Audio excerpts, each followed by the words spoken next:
Hey guys, Louie Herron, entrepreneur, business owner, author, transformational life coach. The question is, how can one begin to start over? Man, think about that question for a minute. Start over. Start over from what? Start over from divorce, start a new company, start a new business. So many different angles, so many different, answers to that. But when I think about starting over, beginning again, I believe personally, you got to go to the next level and you got to sit down and you got to organize your thoughts. You got to strategize what you're going to do and you got to discover what you want. Because when something is about to begin and start over, something just ended.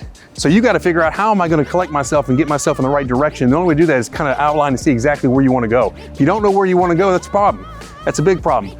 I can help you with that though. If you go to louieherron.com, check out the information I have there. Starting over is a critical point. There's a lot of people that go through a lot of things in life and need to start over. So it's a great question. And I believe I got some answers for you as well. louieherron.com.